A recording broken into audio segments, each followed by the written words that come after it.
It was able to stick. And you can see the scoreboard, it says unrivaled. That's the motto of Penn State football, but that's going to be the motto of this week. We are unrivaled in cloudy days. The next really 4 or 5 days, we're just going to be hampered with these overcast conditions. And we're seeing a lot of warm temperatures for this time of year, and especially this warm nose here. Normally it's not that warm in the Laurel Highlands, 55 here in Johnstown. It's also 55 in Pittsburgh. But if you look west, a lot of blue is going to be coming this way. A lot of change is on the way as well. That's going to be the main theme for this week. So as I said, it's going to be a nice sunny morning, although that southwesterly flow is just going to bring us some nice moist air, so expect a sweaty tailgate at best. And Rob, I feel like Beryl is a very common name that we've heard over the past 2 weeks, from when it was a hurricane in the Caribbean to when it made landfall in Mexico and Texas. But today, I feel like it has its biggest impact on Pennsylvania's weather. We have had a lot of passing clouds, but it has been a generally nice day. Minute by minute as we go through today, the snow on Jeffrey Field and the fields adjacent have been melting. And really, it is just 34 degrees, but what that really tells us is that we're getting further and further from that winter solstice. Let's get started with hashtag Alberto. You heard in Jake Carson's Tropical Tracker segment that we expect to have a flurry of activity this hurricane season. That activity began last week when Tropical Storm Alberto formed in the Gulf of Mexico. It's because of a high pressure system located to our south, which is bringing southerly winds coming up and bringing us those warmer temperatures. But also note a low pressure system is up to our north, so we're kind of seeing effects of that. A high pressure with beautiful conditions, and as that low pressure moves off, we'll see some rain filter into our area into tomorrow. Although it is 41 degrees in State College, notice it is much warmer in the southeastern portions of the state, 56 in Harrisburg and eclipsing the 60s in Philadelphia. And you might not be able to see it, but these streamlines coming out of the southwest are actually bringing warm air advection, aka warmer temperatures, to these areas. But it's a Category 4 hurricane, winds at 150 miles an hour. It was as strong as an 180 mile an hour Category 5, which was the strongest hurricane in the Atlantic Basin since 2017, a pressure at 929 millibars. And like I said, the Alberta Clipper, they drag themselves down from Canada, and it is a very fast-moving, low-moisture system. So with that, you could see it's kind of disorganized, which means it's dissipating due to a lack of moisture.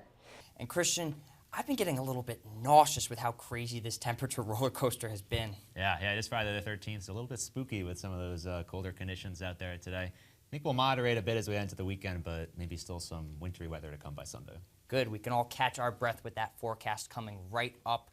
And that's what makes the game of baseball so special. On any given day, any sorts of weather conditions, it can impact any given game. Even on a clear but overcast day like today, the wind, the clouds, anything goes into the game of baseball. The fate of the players, the flight of the ball, and the flow of the game.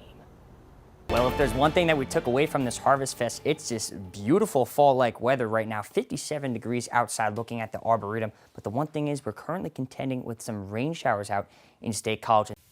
This week it's been a little bit spotty. A little rain here, a little snow there. But starting Friday, we'll have a more defined system that'll bring us rain and snow. Good morning, everybody. I'm student meteorologist Gavin Sandel with your Thursday morning forecast. Quite the dreary look outside of the Arboretum. It's been very foggy this morning, especially in the last hour. The Arboretum right now checking in at 52 degrees, and any meteorologist would know with a foggy day like today, 52 degrees is the temperature. Dew point would be exactly the same. Those are the ingredients making up that 0-mile visibility. Calm winds, though, nothing much to speak of in the wind department. That fog will burn off, though, this morning. And taking a look at our weather headlines, we're going to see some nice above-average temperatures this week, as temperatures will remain about 5 to 10 degrees above average in this time in September. We're going to remain dry, though. A high pressure is just cooped up in our area, and so we're not going to really see rain for the next week or so. But there is some tropical trouble I do want to touch on during this forecast.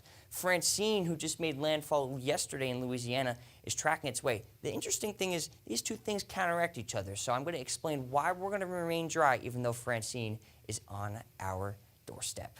Look at the current conditions right now. 52 in State College, as I mentioned. We're seeing mainly mid to upper 50s, 62 in Erie and 64 in Philly, though. Those are the outliers on a mainly calm day today. And speaking of calm, the radar satellite is showing absolutely nothing in Pennsylvania, maybe some high clouds north in the northwest corner. But the two things that I really want to focus our eyes on is right underneath our banner, some convective storms going on right now in the northwest sector of our country. mainly Montana. They had a slight risk of storms yesterday into today. And then this is Francine, this big blob of green down here. She made landfall into Louisiana, and now she's tracking northwest into Mississippi. In fact, she just crossed the state line, and she'll keep going up and turn into a depression as we go into Friday. And this stuff is the rain that's north of the hurricane.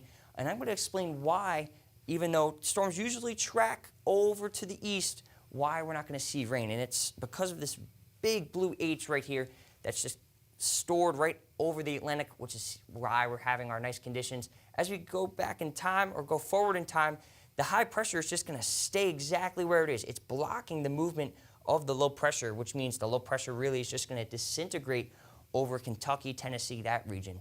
And what does this mean in terms of precipitation as it moves up north? It's really just going to stagnate. They'll have a lot of precipitation down here, but over in Pennsylvania, it'll be a nice clear day, maybe some clouds into the southwest corner of the state. But other than that, a very nice day. And especially for the next couple of days after that, Saturday into Sunday, it looks like a beautiful weekend. Our first real rain chance will be after this period, maybe into Tuesday or Wednesday next week. The sunshine continues today. 79 degrees is your high with wall-to-wall sunshine, just 5 miles an hour winds. It looks like a very nice day, even though it is just a touch above average. No fog is in the forecast tonight. 52 degrees is your forecast with mostly clear conditions and calm winds. And for tomorrow, I'll put it on paper this time. Wall-to-wall sunshine, 78 degrees is your high temperature, just like today. So it's looking like a great week. And going into the 7-day forecast, it's looking like much the same. Thursday and Friday we'll have upper 70s. Saturday will finally eclipse 80 here in State College, but as we go into the rest of the weekend, the main theme is those sunny skies. Going into Monday, Tuesday, Wednesday, though, that's when we'll start to see some clouds and maybe a chance of rain going into the midweek. From the Campus Weather Service, I'm Gavin Sandel. Enjoy the rest of your day.